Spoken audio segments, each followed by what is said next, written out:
Have you ever been overwhelmed thinking about creating an online brand and you just don't know where to start? Look no further than our interview with Finley Robinson, who is the brand manager for BTRIBALFIT. We talk about all those different types of feelings and how you can create your own online business and community. You're going to be learning three things in this interview with Finley.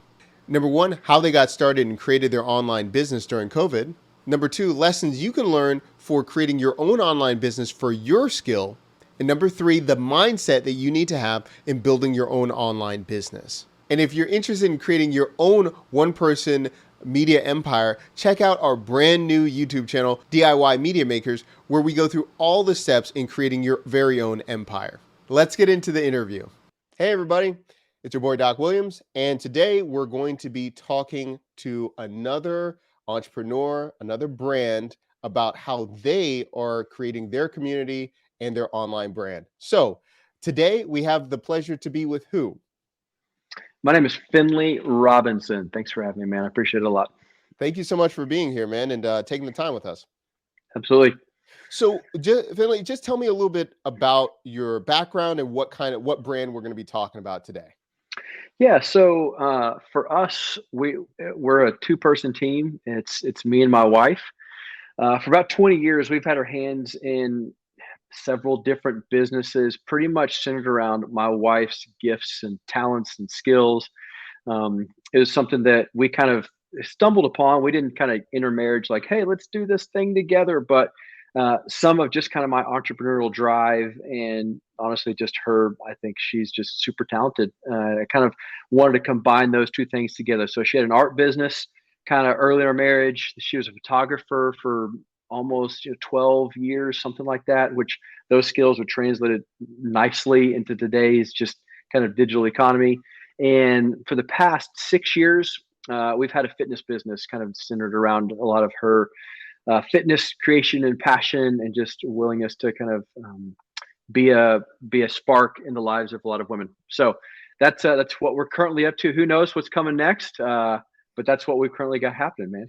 I love it. And when you were mentioning like photography, I see it when I see your website. I was thinking about, I was like, oh man, the photography is really good. Like everything is so good with this. I'm like, yeah, that makes total sense. That makes total sense when you're talking about this. Just stacking the skills as much as we can. So That's great. So tell me a little bit about, like you mentioned, there's a lot of lessons. You were saying different types of businesses over time. How did you land on BTRIBALFIT? Like how did this maturation process? yeah, for sure. So I guess you back up a little bit.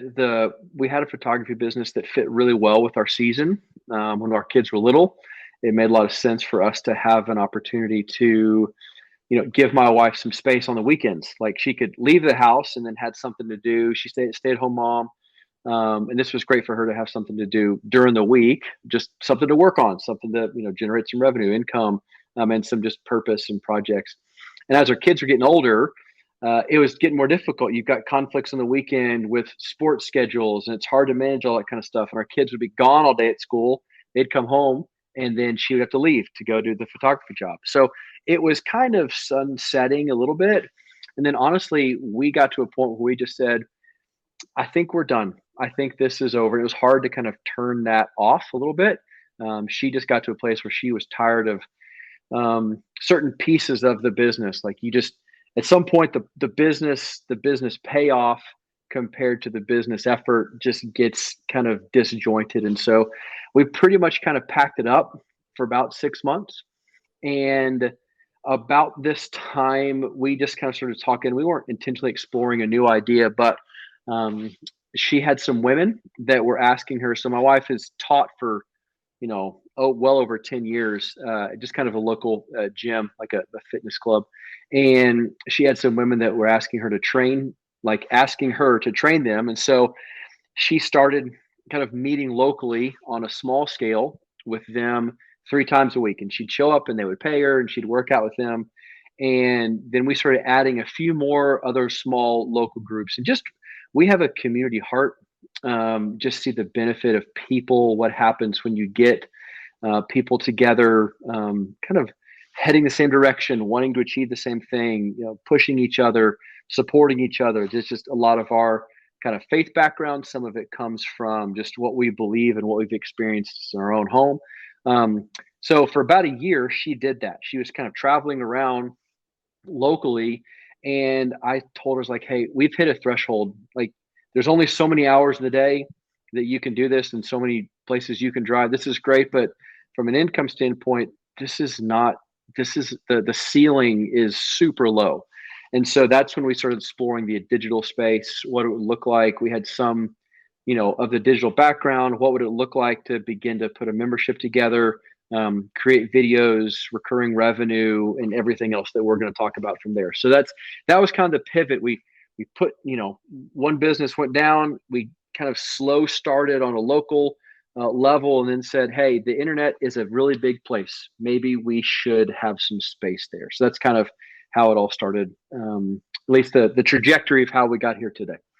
Yeah, I love it. All right, that's a good overview. And I think that's really helpful for people to see, especially new, entrepreneurs and creators, where they're seeing what you have right now, but they don't understand all of the things that took you to this point and everything like that.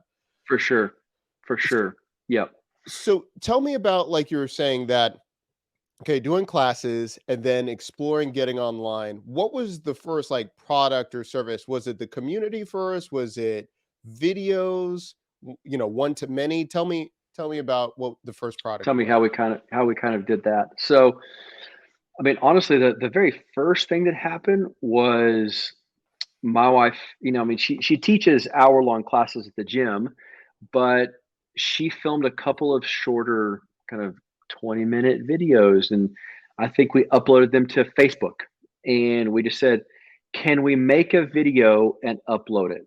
And how do we get from not being able to, like, sure, I can do a video, but like, can we make it? Can we edit it? Can we put it online? Like, what does this take? And so we put a couple on Facebook, honestly, just to see if we could do it. And then it kind of soft landed into how's the feedback? Oh, this is really cool. Good for you. Oh, I wish I had, like, when you start seeing the comments of, are there more of these? You kind of go, maybe there should be. So that was when we kind of did a very early exploration of, is this even possible? Can we technically do this? And then is there some interest just based on the people that we know? So that's where we started. One of my kids had gotten a GoPro. I mean, this is the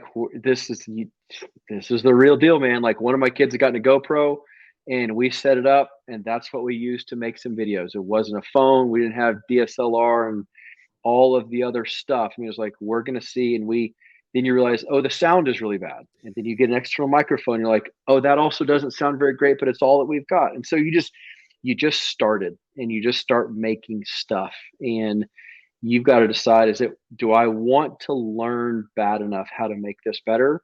And do I want to then keep adding skills? And we just kind of kept on going. And then you get to the juncture of, okay, and I questioned whether I made the right decision, but we made the decision back then. It's like, should we start on YouTube and just start posting stuff on YouTube without any of this tied to revenue? And how long will this take to grow a channel? Or do we start and kind of actually seek revenue from the beginning? Is there a way for us to generate some members, some subscribers from there? So we made the profitable choice from the beginning instead of going the YouTube route. There's days I believe we made the right choice, and there's days that I look back and go, 6 years would have been a great time to really dive into YouTube, man. Looks like you missed that one. So Pros and cons. Pros and oh, cons. exactly. Sure. It's exactly right. So, yeah. Do you mind if I ask you a couple questions? No, If this is keep great. going. This is great. So you started on Facebook. Was it a Facebook group? Did you just do it to your friends and family? You just dropped the video. Yes. And with that validation, did you do like a call to action to be like, hey, like, I'm doing classes, or like would you pay for it, or just you were looking just for reception and seeing what happened from there? Probably just reception. I didn't really know what call to action was when we were starting at this level of like, oh, you don't just post a video and send it, like you should actually ask for something in return, or Yeah. do you want to hear about more? Give me your email, like all things that I didn't know and that we didn't know. And Yeah. it's just part of the learning curve of digital business and growth. I was listening at the time to some podcasts. What I've since kind of put together is there's a lot of people, if you kind of reverse engineer back 15 years ago, lost their jobs in 2008. They didn't know what to do and they just started making stuff online, and they unlocked a lot of revenue opportunities kind of just out of survival mode. Yeah. And then they had some success, and then they start telling everybody else, here's how you can have success. And so a lot of the educators of today were just trying to put food on the table 15 years ago. And they started talking about passive income. I'm like, it sounds good. It's a ton of work. It's not passive, it's a ton of work. It's a different model of business, but it's not passive in nature. So there's some exponential growth possibilities. But anyway, so I was listening to podcasts and I was listening to people about just online business and what that took. Um, we put it on Facebook, and then I started exploring. I started exploring what it would look like to how could we charge? How could we monetize this? So this was back in 2017, which is crazy to think about how much has changed in 6 years. Um, we opened a Vimeo account, and but it had none of the Netflix style landing pages and grid access and Disney Plus and here's all your videos. Like, it was bootlegged and bootstrapped. I mean, and we had, I don't know, 100 people sign up, which you're kind of going, I mean, it was $10 a month that we were charging.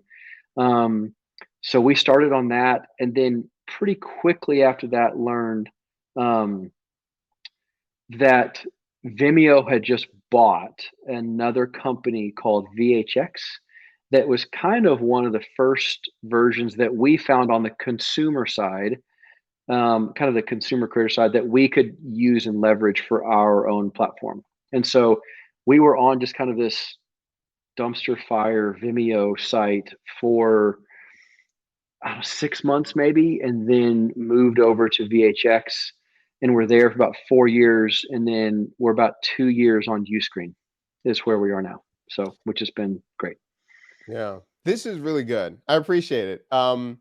Because yeah, I remember those days with Vimeo. And, You were and you one of us? yeah, You're like, oh, great. let me go. I had a client that was almost same exact trajectory. I'm not even sure if you remember, like she's in the CrossFit space, but one of my clients was, her name was Christmas Habit.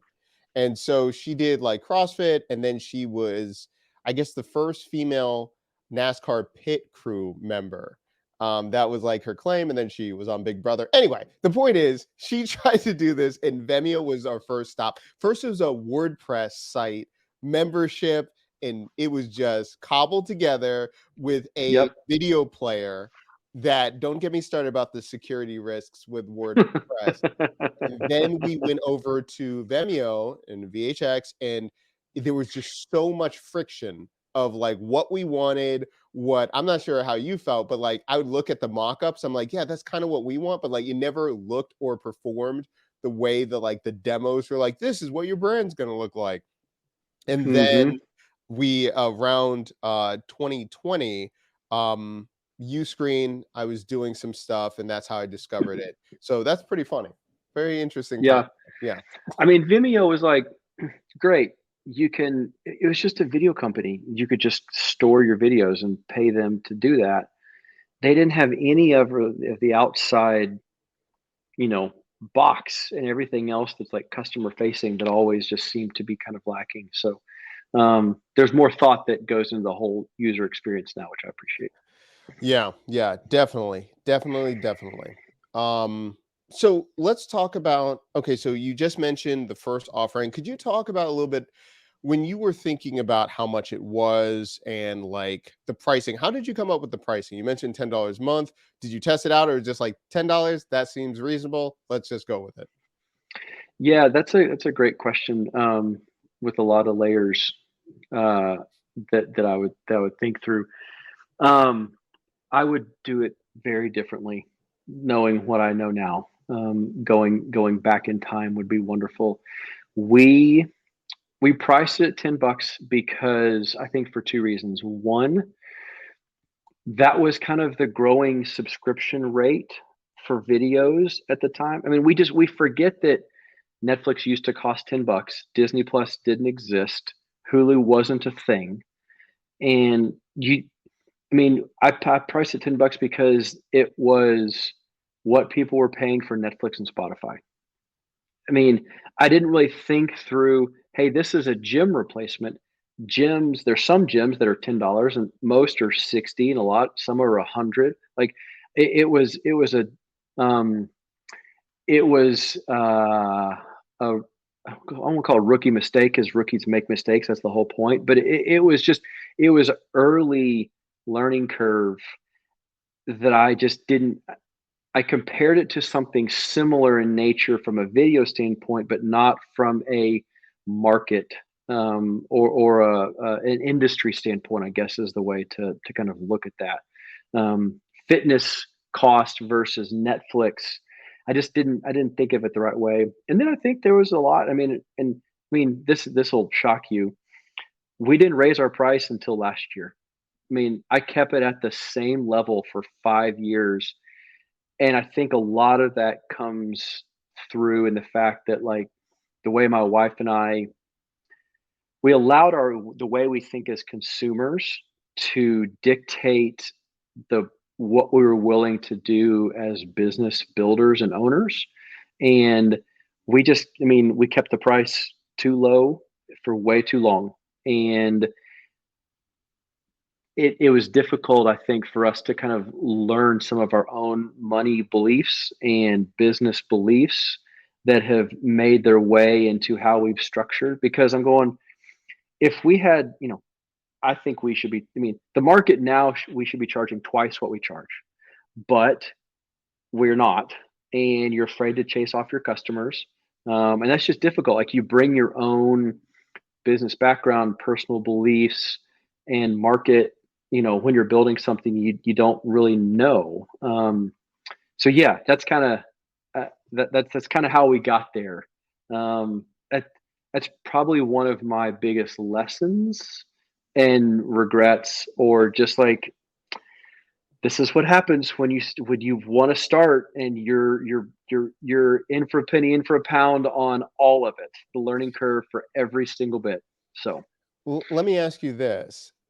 When you're going through that, how did you change that belief? Was it like just straight monetarily, like we have to change it for it to be profitable? Or is it like we had to read some books, we had to think about it, we had to look at other businesses and like rationalize what was your process yeah, I there? think we started seeing other businesses and what other people who were at, you know, in our opinion, not any better than us. You look at their stuff, you're like, we're at least as good as them, and I think that we're better.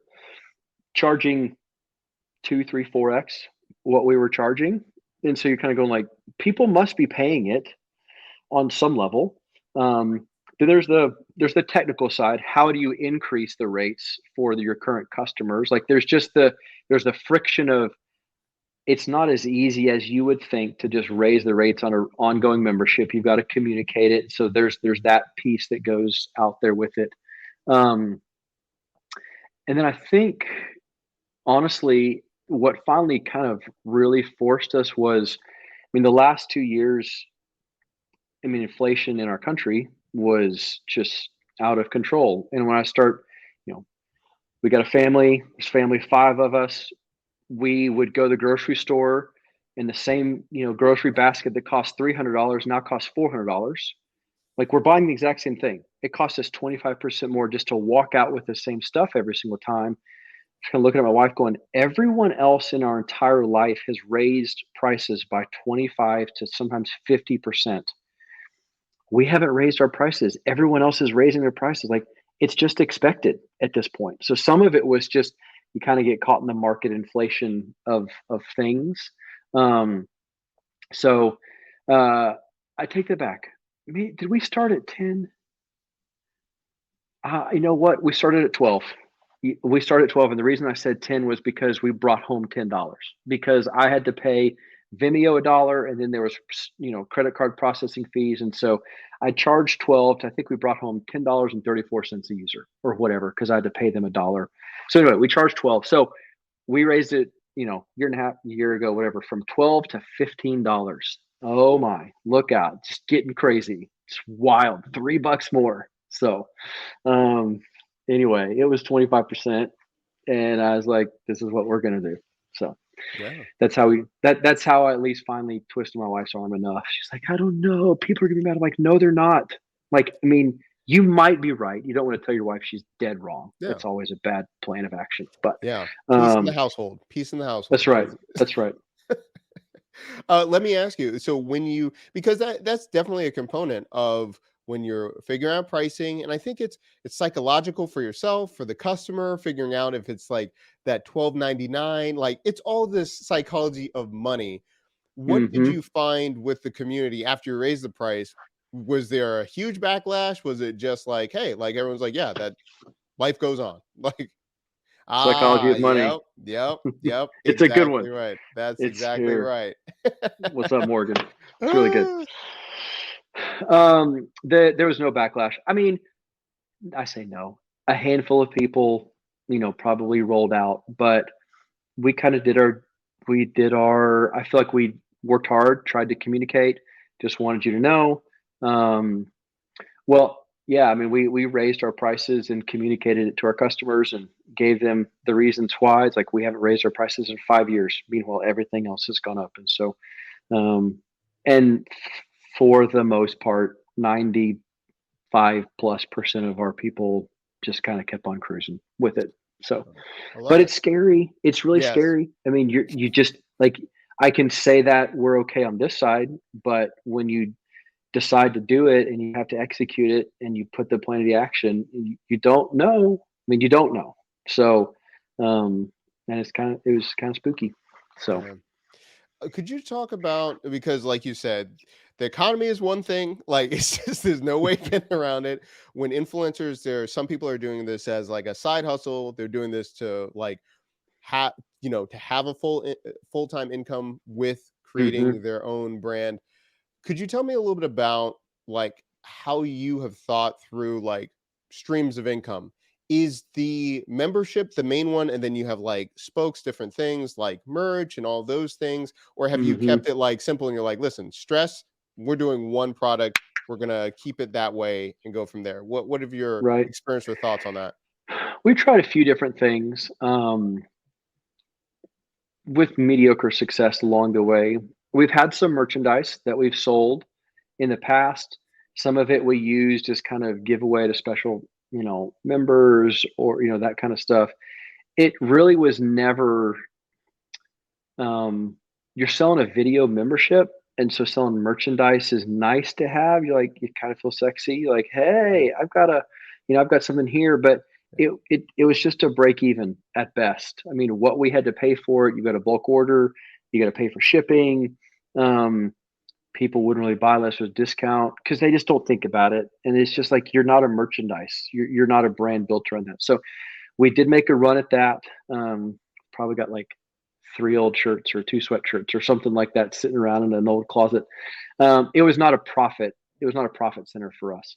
Um, we have had some success at the fitness world. Kind of had these, they call them challenges, and so women would sign up for a 30-day challenge sprint. They would get some extra access to Brooke or food plans or kind of a group experience. They've generated, I don't know, in total over the time we've been doing it, probably, I don't know, six or $8,000. Not a lot, but not nothing, right? Yeah. Um, it's been some. We've had a couple of tiered pricing that we've done, and it's been fair. Um, where we had like you just get the videos, or you get the videos and a food guide. Or now we kind of pivoted that towards like a basic membership and a premium membership. The premium has some food and like 2 live Zoom calls a month for women to, we bring in an expert kind of around women's health, and then we do kind of an office hours, bring your stuff. Um, and so we've kind of tried a couple of different tiers from a pricing model, just to offer a little bit more, give some women an opportunity to spend a little more for us, like they're our current customers, but hey, come be a part of this, kind of premium tier that we have, which is honestly what our basic price should cost in the going rate of the market today. Um, and then we have had some, we've had some social media sponsorship opportunities that have just come through her. I mean, she's got a pretty good size Instagram account, at least enough that's allowed us to have some smaller brand deals that we've been able to do. Some of it's digital business brand deals. Some of it has been products that people have wanted us to talk about, that someone's trying to, energy drink or something like that. So That makes sense. yeah, yeah, And is it how much energy or bandwidth have you like tried to pursue those different streams? Like because like you're saying, it's a small team. You're going to be working with this inside the family. How much time and energy of thinking about different products, reaching out for sponsorship, all those things do yeah. you even have? That's fair. I mean, once you start putting together, you know, we've got to write a weekly email to keep people updated with what's going on. These are people who share their email with us, and we want to provide the value so that when the time comes to sell a fitness um, challenge or something like that, like you want to be able to lean in and have people kind of sell some more or buy some more from you.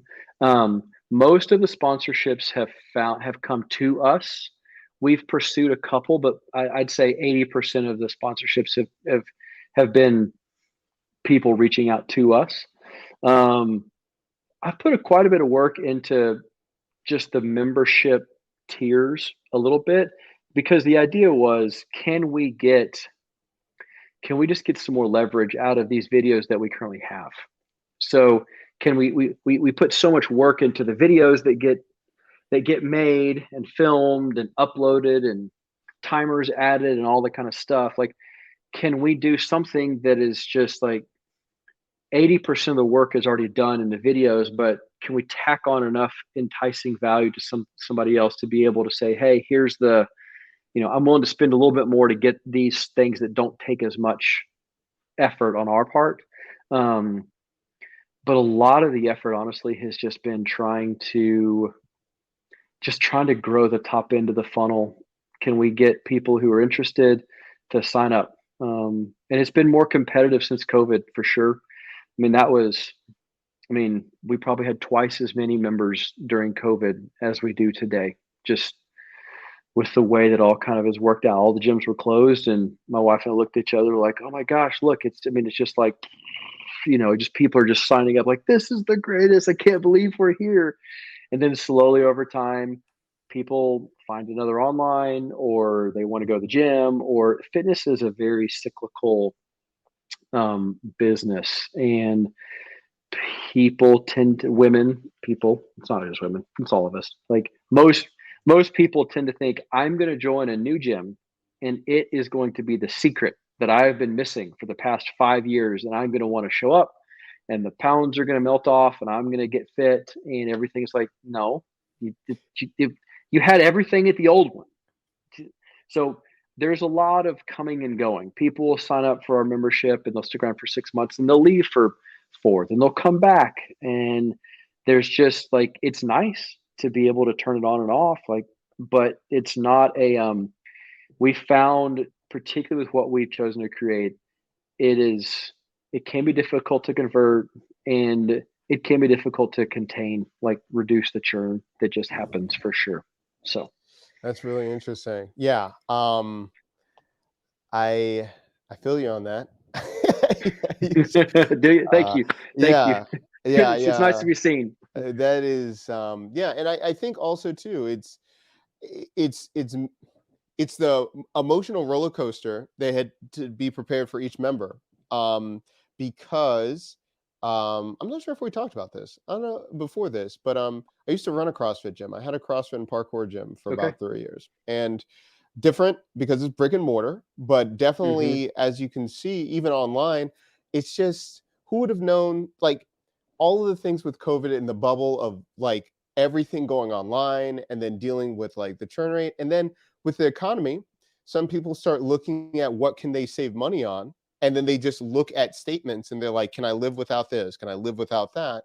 And then Right. it just, there's a whole other layer of that as well. Yeah. Um, I'm surprised honestly at how many, and I can't tell if it's a trend or if it's just like the direction the market has gone. I mean, you know, I walk into friends of mine gyms, or I went to pick up my daughter the other day, and I'm picking her up, and I'm go to meet the dad, and he's got a home. He's working out, like he's got a big old gym. I'm like, dude, you can spend 2, 3, 4 grand just setting that whole thing up. And I'm going, sure, that's that's 2 to 5 years worth of membership at a local gym or whatever, or a CrossFit or whatever you're going to do. But people are just like, I'll put it in my garage now. Like, I, if it works, great. I'm just surprised at how many people are doing that. So yeah. I don't know. You Yeah. work from home. Do you want to work out from home too? I mean, just for us, a lot of it's like moms who are stuck at home or women who don't have the time to get to the gym. Like we try to kind of market towards people who like let this fit right in your 20 to 50 minute, depending upon what you have. You can't make your way in your life with your kids to go do stuff, but it's yeah. I didn't know you had a CrossFit gym. Yeah, Yeah, it's yeah. yeah. Good It for you. was interesting. Like there's a myriad of reasons why we don't have it anymore, but Yeah, it's sure. yeah. I mean, it's the thing is, it's fitness. Like you said, you have to deal with trends. You have to deal with what's hot right now. Is it like hot yoga? Is it going to be this? Is it going to be? It Hmm. changes, every half a decade, or what's popular with celebrities and everything. um Hmm. and then also too the component of like community, if who they're working out with, if the community group is right, it's layered, it's really Hmm. layered there. Hmm. For like you were talking about, I see on the site too, it mentions obviously the videos, the community. Could you tell me a little bit about like the community aspect? How do you guys keep like the community rolling and like that aspect of the business? Yeah. Early on, before the integration of everything had kind of caught up with it. I mean, when we first had that old Vimeo site, we um we were putting people in like small text groups. So we Mm, were making, we were making small groups and on GroupMe or text or whatever.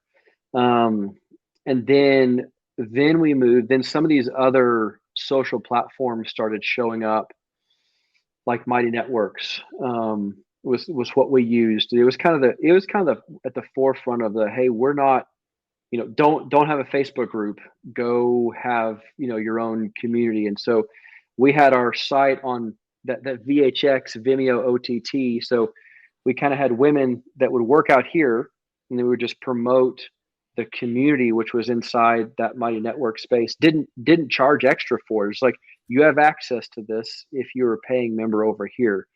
And it was good enough, but it was not integrated. Like we had an app for our videos and an app for our community.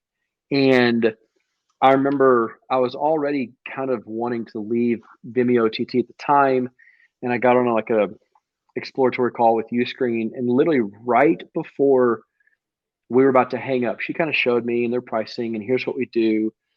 I don't know why I asked her. I just said, "Hey, you got anything cool? Are y'all like, what are y'all working on? Like, what's in the pipeline?" And she told me, she goes, "Well, we got this and this is coming out, and we're trying to work on a community." I said, "What? Excuse me?" So she said, yeah, we're trying to integrate this. So we actually got to be one of the first kind of beta testers. We told them, like, I don't care if it doesn't work perfectly, we're moving, because it allows us to have an app integrate with our community, and it's great. So we have an app that allows us to have women who want to participate. It's pretty great because they can. A lot of it is user generated. We kind of created a culture of just, it's not so much my wife always having to like prompt or say stuff, but encourage women to come, stop by, see other women, share. So we kind of call it like share your successes and struggles. So if you work out, post a sweaty selfie.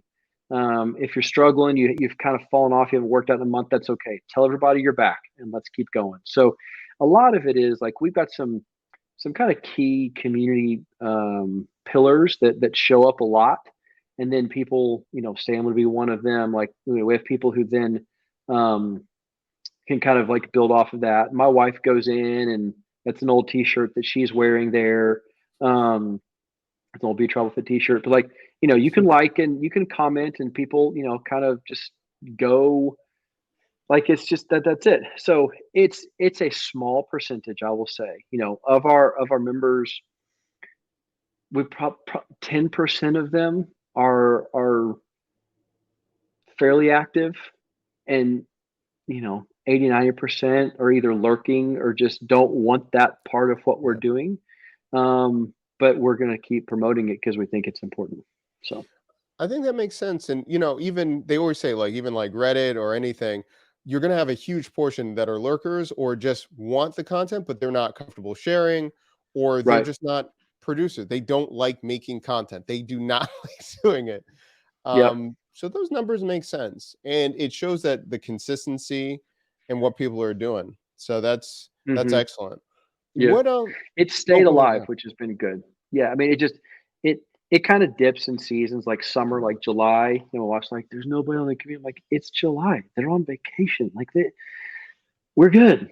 Just let it breathe a little bit. So anyway, Yeah, I feel you. No, it's like you said, it's so interesting. If you see it in like Google search results, YouTube views, like it's so funny to see throughout the years, like the fall when people are at home, it's getting cold, like they're with family, like the interest of like I need to do something with my life, like goes crazy. And yeah, joining the gym always happens at the beginning of the year, and then like those dips always happen. It's so fascinating. Um, yep, Humans yep. just being humans. So let me ask you this: tons of experience, been 6+ years doing all these things. If you were thinking about helping someone, an influencer right now, get started, what would be the three things you've had all this time to reflect on these years? What would you tell your younger self or someone getting started right now? What would they be doing? What would you think? It's good. Like specific industry or platform? Like, we're talking I would video, or are say we I talking would just like, say this. I'm digital business and I'm just pulling all those strings? Let me do this. I would say digital business first, and then we might go, health and wellness kind of thing. So I would say digital Sure. first and then health and wellness. What would you think? Yeah. That, I mean, this is, we'll see how well this is received. Um, you have to care about serving people, right? Like, you have to care about really genuinely helping someone. Um, it's You've got to have the stomach for the fact that you're going to help a few people while it looks like someone else is helping thousands or tens of thousands of people. You're going to get a digital business space, and it's going to look like, oh, these people made $5 million last year, and it feels like hustle. I'm not against working hard, but it just feels like you're putting a number, you're putting an hour, you're putting a time out there to just get attention, and you're going to have to fight against that inside yourself on some level, and know that, like, yeah, they may be telling the truth or maybe not. I'm not really sure. So anyway, there's a mentality that you have to kind of approach it with that I think requires some kind of fortitude. You've got to be willing to learn. You've got to be willing to take one of two positions. You've either got to be willing to be the person who loves to learn and just adds tools to your toolbox and skills to your skill set, because you've got to figure out how to write, edit, post, dance. Like you've got to, like on some level, you've got to be able and interested to do a whole bunch of those things, or you've got to be good at building a team of people and spending the money on what it requires to outsource the things that you don't do well. So I actually had coffee with the guy this morning, and one of the things I told him was, there's, you look back, like, should I have done YouTube or should I have gone the paid route? I go back and forth. I also kind of go like, should we have just spent every dollar we ever earned on this and put it right back in the business? Would it have grown more? Like, would we have been better off putting thousands of dollars worth of money into ads and into outsourcing stuff to do the simple things but we needed the revenue. Like, we had kids and we had stuff and just like life. And so, I question that. So anyway, I'm not answering your question very well. Sorry. But I think if someone is starting out, I think you've got to figure out what are your best skills currently, and who do you want to help at this point? Like, on what level? Like, I told my wife, I was like, so the reason we started this whole thing is because her classes at the gym were the most full out of all the teachers, out of all the instructors. I'm like, listen, you're dynamic.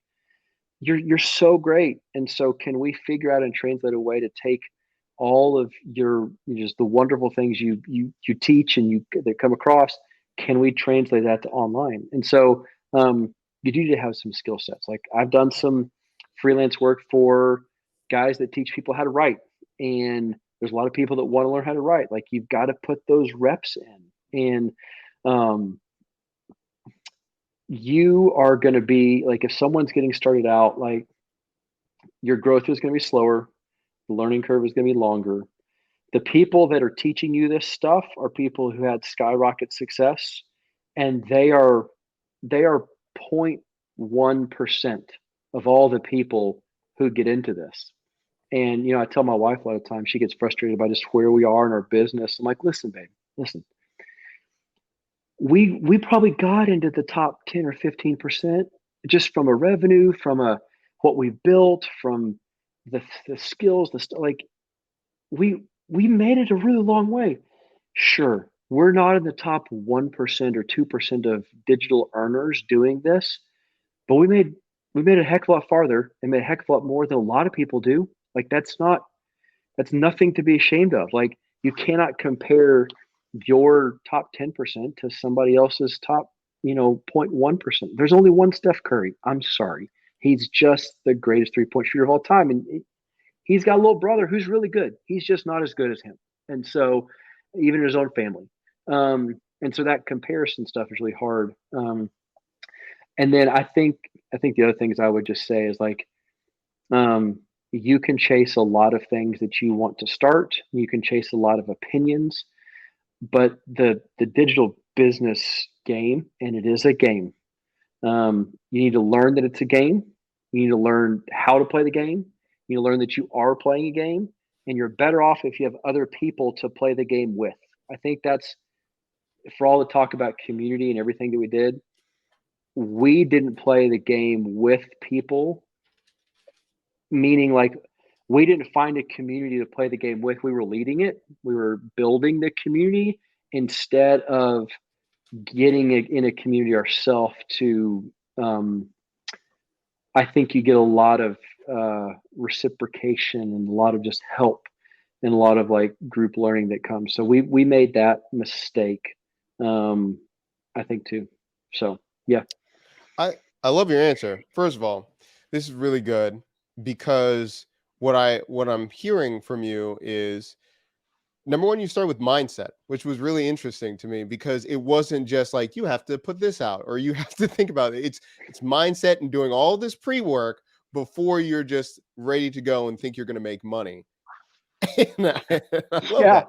I love that. And also, too, I love how you were like, look inward first before you're providing value. Like, how are you going to help people? But what's your skill set?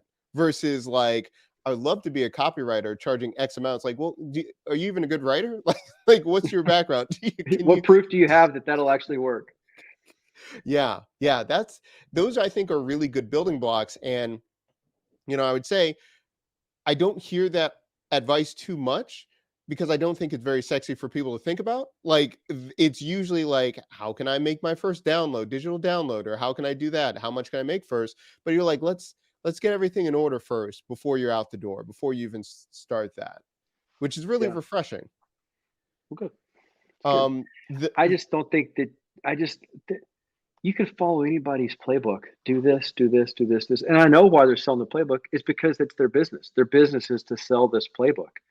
I'm like, yeah, you've got to decide, like, is this the kind of person that you are? Is this how you want to spend your time, energy, and efforts? yeah. So yeah. I love that. This is my last follow up with that. Like you were saying, this self reflection.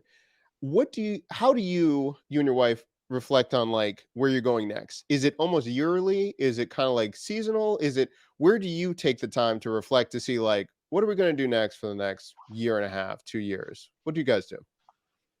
uh, Very timely question. So, I mean, I left my job of 20 years to put more juice into her business. We had already started it. Um, I've spent 2 years trying to kind of lean in, and honestly, a lot of it was I think we have a really good idea. Maybe we can really grow this if we get more. Um, if we put better strategies and systems in place, right? Like that's what's missing. That's what's really going to take have it take off. Um, and totally honest, we've just stayed the same. I feel like I've worked pretty hard for 2 years, and I haven't moved the needle. And this is just where we are. Um, and which means like we're at the stage for our family, and this is just interesting part of a family business that we have here. Like I'm exploring opportunities to enter a new industry and put some I think I will put a lot of these skills to good use that I've had, and I think it's actually appealing. So um, I think I've learned a ton. I'm going to take what I've learned, but going and joining a group of people in an industry that I feel like I'm going to have some success in. And I think my wife's business, like here's the thing, if I've been a part of it for 5 years and this is as far as I can take it, I think if I step out, I'm not leaving it, but if I am not like trying to kind of lever it down, I don't think I'm going to be missed that much, to be totally honest. And so I think I'm going to go. What I need to do from a family standpoint is begin to build something over here that is going to, because it's income at the end of the day, right? And in our stage of life and our family, what we need is a lot of that. I'm writing, the next 10 years in my stage of family, there's a lot of zeros on every single check that I have to write. And so we've just been reflective of like the whole like we're in the top 10%, but not the top 0.1%. That's what I've kind of that concept has given me a lot of peace and has given me a lot of at least I've kind of anchored on that a bunch to say we weren't a failure. We had a lot of success.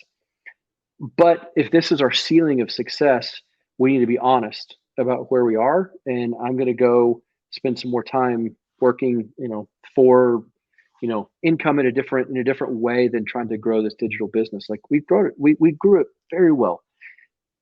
I think if you were to take everything that I know if I could have all of this and rewind myself and put me back 10 years, I think we would crush it. I mean, I totally believe that we absolutely would, but that's not how the game is played. And that's not the reality of how things go. So it's a one direction game that we're playing right now. So you can learn from other people. Sure, you can read books and you can follow YouTubers and you can read on Twitter and you can download everybody else's PDF and join everybody else's community. But until you actually are doing the thing, you don't know whether you can, whether it works, what you're offering, your business plan, your strategies, all that kind of stuff. Like you don't know until you do it. The reason that people are telling you and selling you something is because they did it and it worked for them. And now they can, sell you something if you want to buy it. so of how you can do it too. But their playbook will never work perfectly for yours. It just won't.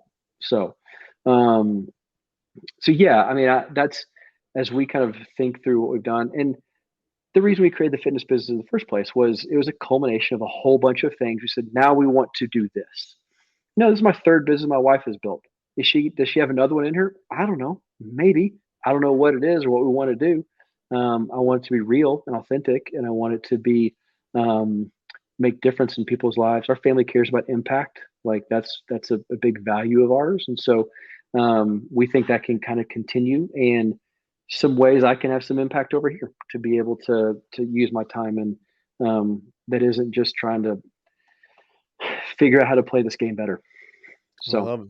No, I mean, and we've talked about this offline before. Like the reason that we want to have conversation with creators and business owners, we want real conversations, real things to talk about. Like, and versus there you like go. this, and this is great. I wasn't expecting, we didn't script this or anything. We're just, so this is great. And I thank you for being honest and just talking it through, because I think a lot of people need to hear this versus just the motivation aspiration, like this will be okay as long as you do those steps. Life just Right. doesn't work that way. It's got to be a mixture of goals and then reevaluation and then seeing where life takes you and go from there. So Yeah, um exactly right. I thank you for the conversation. Before we get you out on this, where can we follow you and your wife? Tell me where all the handles and what you want us to do next. Yeah, no, that's great. So, I mean, I have a little small site called at finleyrobinson.com. Kind of talks about what I'm working on. I write a parenting newsletter. It's one of the things I've started doing, just skill set and passion and things that I thought were worth putting together. So I write that on a weekly basis. My wife's website, the membership website is the letter B, so B for Brooke, BTRIBALFIT.com. And then we've kind of updated a lot of her handles on things. We one of the things we changed, like, so our Instagram is Brooke Robinson Fit. We pivoted a little bit, just kind of from a personal brand standpoint. So yes, that's kind of where she is, and you can find the rest of the stuff from there. So I yeah, love it. I love it. I love it. Well, Finley, thank you so much for taking the time. Thank you for sure thing, Doc. sharing. And we'll be sure to look at your new adventure, what's happening, and support, and we'll go from there. Love it. Thanks, man. Appreciate the invite. Thanks, man. Thank you.